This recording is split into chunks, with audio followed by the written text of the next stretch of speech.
Bring in our panel early. Harold Ford Jr., former Tennessee Congressman, CEO of Empowerment Inclusion Capital. Mollie Hemingway, senior editor at The Federalist. And Bill Bennett, former Education Secretary and host of the Bill Bennett Show podcast. Bill, start with you.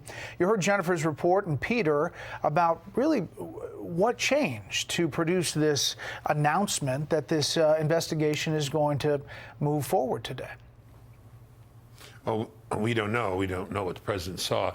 I found interesting in that report, by the way, some aggressiveness on the part of the press. Have they perhaps heard the siren call of objectivity, that there can be aggressive questioning of the Biden administration? If so, I hope so. Look, we don't know what he heard. We do know this much. There was a vested interest on the part of the Biden administration in denying the truth of anything Donald Trump said. I mentioned this the other night. The other thing, of course, is the stonewalling by China from the very beginning about what happened and how this occurred. Now, it'd be good if the president would push President Xi a little bit, but you just saw in your report that the White House was reluctant to admit that any conversation had taken place. Let's talk about what we do know. We do know that they knew they had a deadly virus, would not let their own people travel inside their country, but would let them go out and export this virus to other countries. That doesn't make their culpability look very good. It makes their culpability very likely, and I think even opens the possibility of it being more likely that they had something to do with the origins. Seems to me the burden of proof is on them, given their behavior once they knew what it was they were dealing with, however it was created. Yeah, which was the case in March of 2020, really. I mean, that exact fact pattern and that exact fact that the U.S. intelligence officials knew that China was covering it up with everything they had. Meantime, Beijing today, to quote the Wall Street Journal, Beijing, meanwhile, told an annual gathering of the World Health Organization's decision-making body Tuesday that it considered the investigation in its country to be complete and said attention should now turn to other countries. In other words, they're going to launch their own investigation of where the coronavirus started, Mollie. Switzerland. Yeah, I think it's not just that the Biden administration couldn't have Donald Trump having said anything true. The media really play a role here, too. You just pointed out, Brett, this is what we knew a year ago.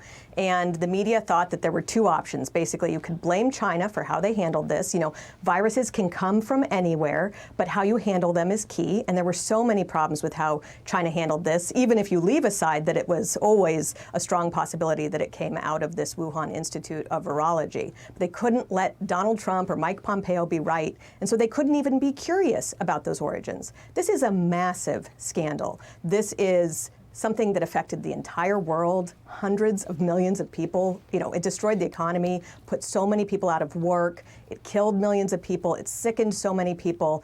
There should be global focus on just finding out what happened so that it can't happen again, holding people accountable for what mistakes were made. Yesterday, Biden administration says they're just going to let WHO, the World Health Organization, handle it. We already know that they're too compromised by China. That was part of the problem last year when they were just taking what China said and regurgitating it about how there wasn't human-to-human transmission or how you didn't need to wear masks or how travel bans weren't necessary.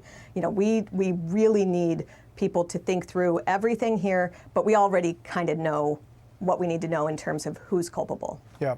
As far as China's transparency, take a listen to this. We have had a terrible failure for 15 months to recognize as a public and broadly as a U.S. government the plausibility of the lab leak possibility and the huge importance for future public health and for future national security. We've gotten this question about the origins and we've been pretty vocal, right? This administration, we didn't have access. You know, China wasn't transparent enough.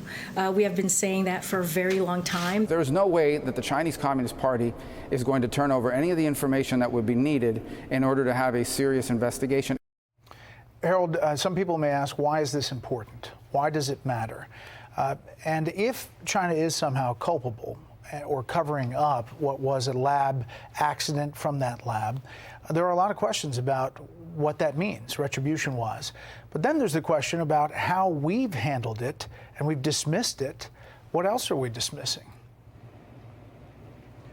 Well, it's good to be on with you. Good evening. I think that it's important for the investigation to take place, and I agree with some of the things that have been said already. But I think the most important thing is as we think about organizing our allies and partners and even some around the world who don't necessarily agree with us all the time, if we're able to get to the bottom of this with facts and attribute and find out the origins of how this started, that certainly helps. I give Dr. Fauci a lot of credit for saying, I might have been a little wrong. I'm now wanting to correct that. I think we need more of that in public life, certainly in politics, and I would argue in business as well. And three, the 90-day limit that the president has put around this, whether or not he dismissed this from the beginning because of politics, I don't know. I doubt that because I know how serious and experienced he is in foreign policy and intelligence matters. But even if you believe there was politics played at the beginning of this and this president dismissing the investigation because of his feelings of the former president, you have to give credit for this administration saying now is the time to do this right. I don't subscribe to that theory. I think this is the right thing to be doing, and I take President Biden at his word when he was candidate. He said from the outset, Peter Doocy's reporting pointed it out, he would have figured out a way to get into China early on to figure out what the origins were, what the world needed to be concerned about, and if indeed they had some way to cure this that they were holding on to themselves. We'll find that out as this investigation unfolds, I believe. Bill, last thing. I mean, we had this media montage that was almost a minute of all these different figures in the media discounting this, calling it a conspiracy from the very beginning, and really pointing back to President Trump. Final word on this. That does have an effect collectively on a story like this that now they're all having to kind of go the other way. I don't see a lot of apologies out there, mea culpas, but they better sure go the other way because, as Mollie pointed out, we had a journalist the other night on this show say, well, if China did this on purpose, they got a black eye. This isn't a black eye. This was a world catastrophe. And all attention needs to be focused here, and the press needs to understand the importance of it and live up to the standard of that importance in its own reporting. All right, panel, thank you. We'll see you a little later in the show. Hey, Sean Hannity here. Hey, click here to subscribe to Fox News YouTube page and catch our hottest interviews and most compelling analysis. You will not get it anywhere else.